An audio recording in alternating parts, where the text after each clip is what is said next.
Bonjour, nous sommes Luc Daou et Luc Arbour. Nous animerons les entrevues présentées par l'Alliance pour une constituante citoyenne du Québec. La CCQ est heureuse de mettre à la disposition des partis politiques québécois une tribune donnant l'opportunité de s'exprimer sur les enjeux de la souveraineté du peuple et du processus constituant. Nous aborderons les sujets que nous croyons impératifs pour la création et l'avènement d'une réelle démocratie. Nous sommes reconnaissants de votre présence pour répondre aux questions que nous avions transmises, dans le but de susciter une réflexion constructive sur ces enjeux primordiaux pour notre société. Par souci de neutralité et d'équité, les questions seront posées telles quelles, sans argumentation. Par contre, à la fin de la série, vous serez invité à d'autres formats de discussion autour des réponses obtenues des différents partis. Et maintenant, je cède la parole à Luc pour la suite. Aujourd'hui, nous recevons M. Steve Darion, chef intérimaire du Parti Équipe autonomiste. En 3 minutes, veuillez nous présenter votre organisation et les principales orientations. Premièrement, je voudrais remercier de nous donner l'occasion de nous faire valoir là, comme parti en nous offrant une tribune sur la démocratie, qui est quand même un sujet important.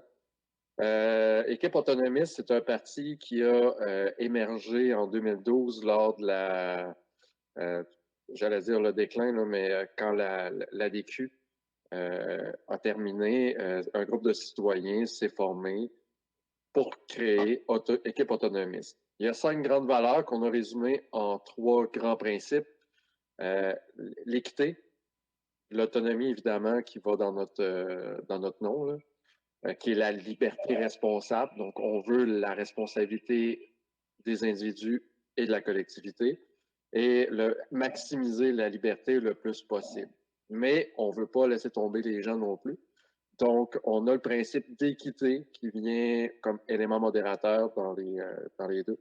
Et enfin, et comme troisième élément, on a l'appartenance qui, si on veut, autant l'autonomie de la province dans le Canada, mais aussi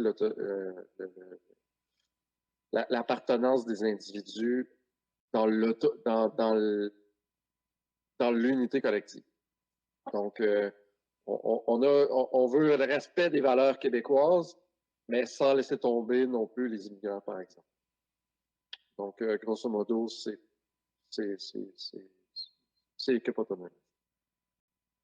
Merci beaucoup. C'est intéressant d'apprendre ça. Alors, on va passer, si vous voulez, directement aux questions. Donc, la série de questions. L'IMTRAI. Quelle est votre définition de la démocratie?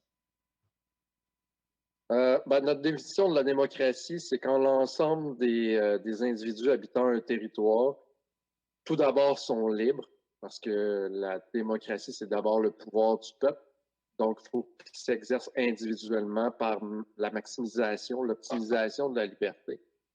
Le deuxième point qu'on voit dans la démocratie, c'est qu'il soit soumis aux mêmes lois, qui est un principe d'équité, et qu'il y a une capacité égale à créer leurs propres lois.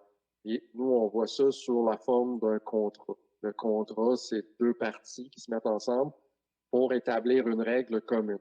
Or, il faut une instance commune, il faut une instance supérieure, faute de meilleur terme, on va utiliser instance supérieure, pour entériner les ententes entre les parties, mais aussi pour trancher les litiges.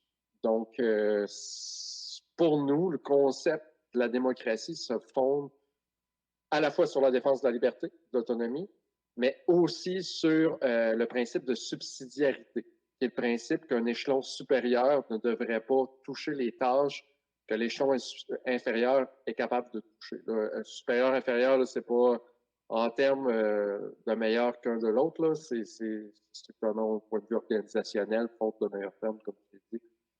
Donc, pour nous, la démocratie, ça se fonde sur le principe de subsidiarité. Excellent, merci. Deuxième question. Selon vous, quelles sont les causes de la perte de confiance de la population face aux instances politiques? Je crois qu'on peut dire l'impuissance du peuple. On ne se cachera pas que la politique, le modèle de démocratie qu'on a présentement, c'est un spectacle. C'est un spectacle, un concours de popularité qui mêle beaucoup d'argent, donc qui laisse présager des conflits d'intérêts, soit réels, soit cachés, soit apparents, parce que l'image d'un conflit d'intérêts est aussi pire qu'un conflit d'intérêts. En politique, l'image est importante. Donc, mis à part dans le temps des élections, les politiciens vont agir à leur guise. On ne semble jamais être imputables. On le voit avec les commissions. Ils ont beau ne pas respecter leur engagement. Une fois que les élections sont passées, il n'y a plus rien pour les tenir. Donc, absence de transparence, la population a la difficulté à être entendue et écoutée. Donc, c'est ça. On vote, j'allais dire, on vote surtout contre des personnes plutôt que pour des personnes parce qu'il y a une surreprésentation dans les médias.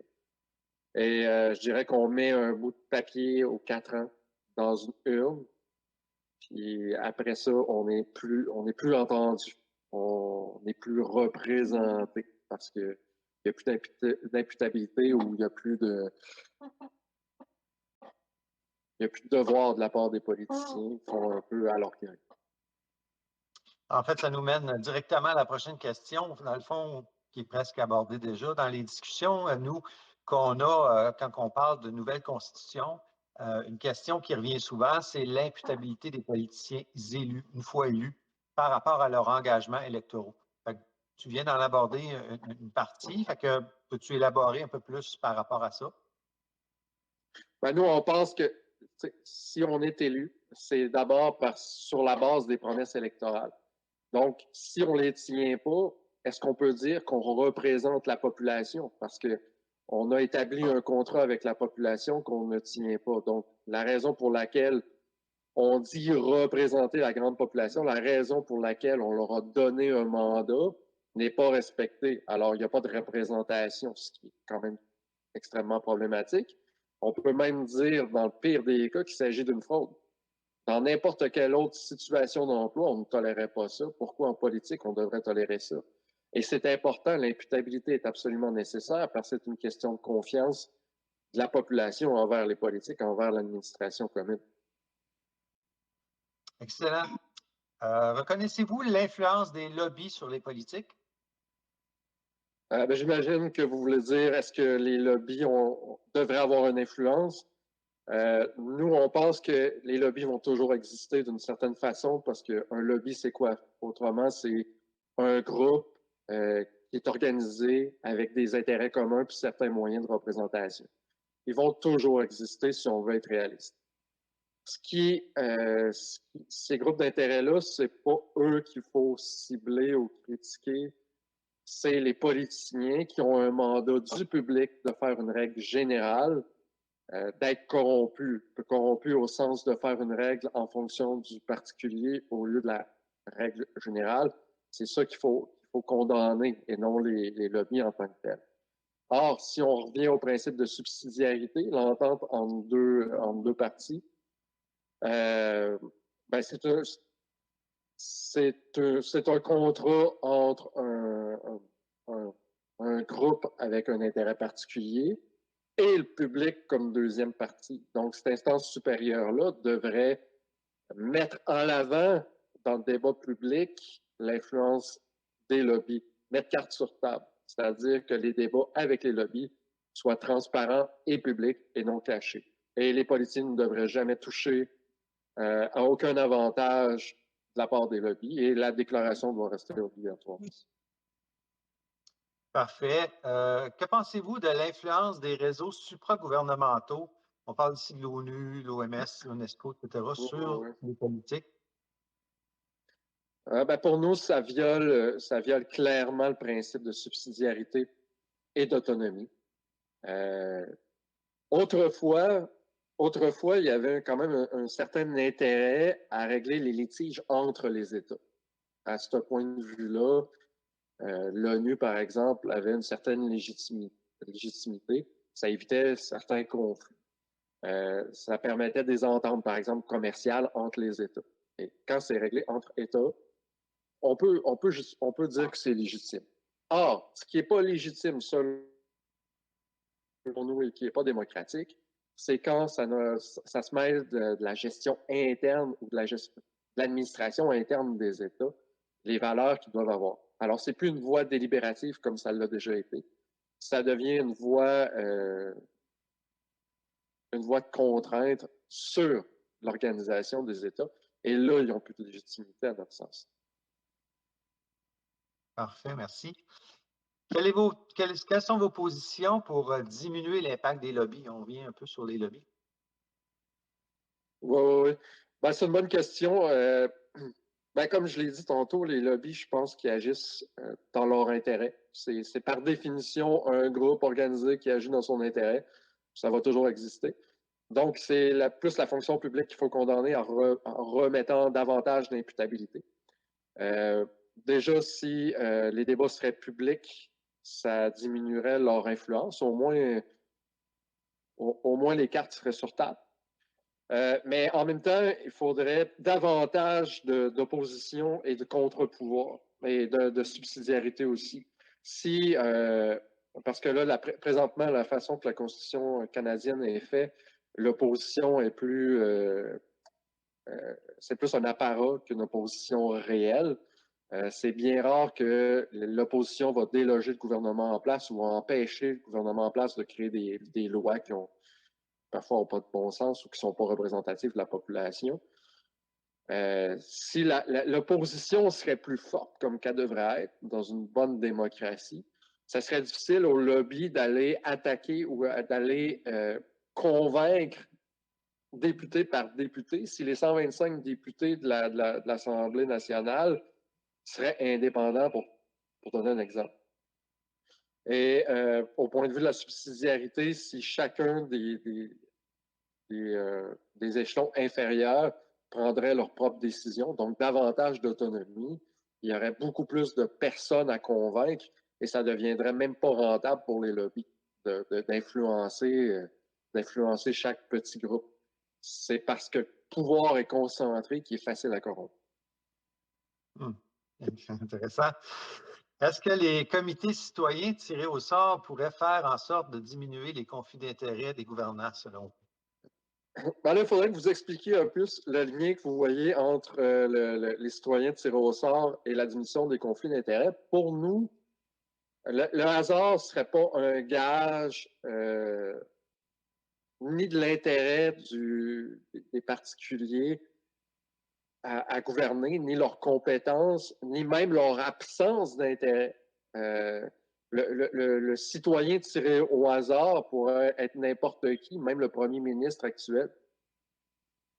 Et le fait de tirer un citoyen au hasard ne signifie pas que ça va être représentatif. Ce qui est représentatif, c'est quand il y a des voix délibératives, quand les voix de tout le monde sont entendues. Et comme on l'a dit, si on se fie au principe de subsidiarité, il faut quand même une instance supérieure pour entériner. Il faut une organisation pour entendre les voix communes ou l'ensemble des voix dans une population. Donc, on croit plus à ça dans l'aspect représentatif que le tirage au sort, par exemple, là, parce que ça pourrait même être un criminel, par exemple, qui serait tiré au sort. Est-ce qu'il serait représentatif de la population, de sa moralité? Est-ce qu'il serait dénué de conflits d'intérêts? Je ne crois pas. Puis les groupements d'intérêts continueraient d'exister. Donc, pour nous, on est un peu dubitatif sur la question. C'est bien correct. À quel point la polarisation est-elle un problème dans notre société? Si un pays est divisé, il n'avance pas. C'est quoi? La polarisation, c'est quand chacun est contre chacun. Et rendu là, il y a une augmentation de la tension sociale. Avec l'augmentation de la tension sociale, il faut augmenter et multiplier le nombre de lois nécessaires. Donc, je l'ai dit, on multiplie le nombre de lois. C'est un véritable cancer social et ça limite aussi la prospérité parce que la prospérité, c'est l'action. Plus l'action est libre, plus on peut agir en fonction de nos buts. avec les moyens qu'on juge idéal. Donc, si chacun est contre chacun, ça limite à la fois la prospérité, ça augmente les tensions sociales et tout le monde, c'est au détriment de tout le monde. OK, excellent, merci. Selon vous, quel enjeu pourrait être retiré de la partisanerie? Ben, le terme partisanerie, en partant, a quand même une connotation. Là, on a regardé la définition un peu courante. La définition, c'est attachement partial et exclusif à un parti. Mais je ne crois pas que c'est ce que vous vouliez dire là, en termes de partisanerie. On le comprend mieux quand on le réfléchit en fonction de la neutralité. Et je crois que ce que vous vouliez dire, c'est c'est indépendamment des partis politiques ou de Oui, chacun des partis politiques. c'est ça, partisanerie en référence aux partis politiques, effectivement. Ben, c'est ça. Mais tu sais, on croit quand même qu'il n'y a jamais de neutralité en politique. Donc, il faut un groupe qui soit attaché à certaines valeurs et qu'on se greffe autour de cette valeur, de ces valeurs-là, parce qu'il ne faut pas oublier que la démocratie, c'est récent dans l'histoire. Ça n'a pas toujours été. C'est une valeur qu'on choisit et qu'on risque aussi de perdre si on cesse de la choisir. Donc, nous, on ne croit pas nécessairement à la neutralité. On pense que s'il y a quelque chose qui devrait être fait, ça devrait quand même être par une structure politique quelconque. En même temps, on sait que présentement, le politique ne reflète plus nécessairement la population, donc il y a quand même une problématique rendue là. Ce qui n'empêche pas les citoyens de s'organiser pour réclamer des changements et des réformes. Excellent. Avez-vous des propositions ou des idées pour améliorer la transparence des gouvernements? On en parlait tantôt dans la question des lobbies. Ben, déjà, la pertinence de la transparence, c'est de connaître les vraies motivations des gouvernements, c'est-à-dire leur intérêt caché. Si on était au courant déjà des questions d'argent, si on limiterait le pouvoir de l'argent dans les élections, parce qu'il faut quand même, c'est une machine à argent, les élections, on ne s'en cachera pas, on le sait, là, c'est très difficile pour les petits partis de pouvoir exister et de représenter. Il faut vraiment être extrêmement organisé et assez gros. Donc, nous, on croit que l'autonomie et la subsidiarité aideraient à la transparence des gouvernements parce que, comme on l'a dit, plus un gouvernement est concentré, plus il est facilement corruptible, au sens de faire des règles pour le particulier et non pour le bien-être général.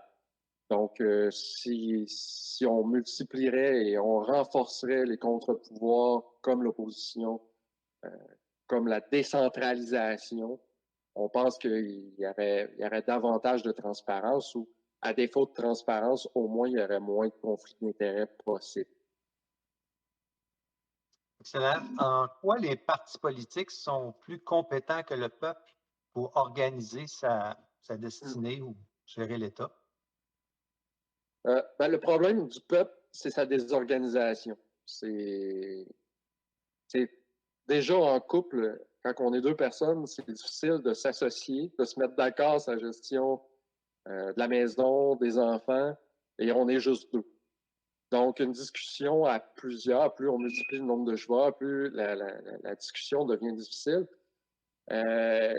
L'idéal, l'avantage d'un parti politique, je dirais, c'est quand même de organiser les différentes voix, parfois discordantes, les structurer et de les ramener à la population de manière cohérente sous la figure d'un chef ou sous la figure d'un porte-parole, si on veut. Ça permet une certaine clarification, une certaine simplification. C'est bon. Quelle solution vous proposez pour une gouvernance juste et démocratique? Nous, on voit deux manières.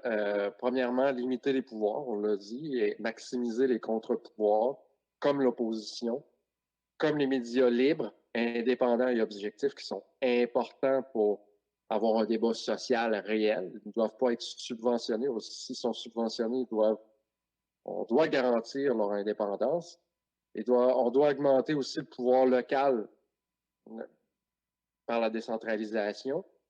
Et deuxième point, protéger par exemple, comme la Charte des droits et libertés le fait, mais de façon insuffisante, parce qu'on voit la mainmise de l'État sur plusieurs pans de nos vies, protéger les droits individuels dans la Constitution.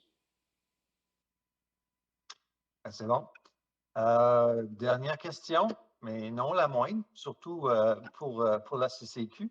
Ça traite directement de notre mission. Quelle est votre opinion générale sur le concept d'une assemblée constituante citoyenne non partisane? Au point de vue positif, on pourrait dire qu'on est d'accord que de plus en plus, il y a des problèmes avec les instances politiques, comme ne reflétant plus la volonté du public, ne représentent plus le public. Et il y a une place aux citoyens de s'organiser pour faire valoir leur voix. Donc, le politique doit refléter le public. Mais on a un problème, équipe autonomiste, avec l'aspect constituant où c'est pris au hasard, comme n'étant pas nécessairement représentatif, et avec l'idée que c'est non partisan. On croit plus ou moins à la non-partisanerie parce que la neutralité en politique, ça n'existe pas. Donc, on assume notre partisanerie nous-mêmes à défendre certaines valeurs déterminées, coûte que coûte, qui sont l'équité, l'appartenance et l'autonomie. Alors oui, merci énormément de votre participation et de votre coopération. En espérant avoir d'autres discussions dans le futur, portez-vous bien et bonne chance dans vos projets politiques. Merci et à la prochaine. Merci beaucoup.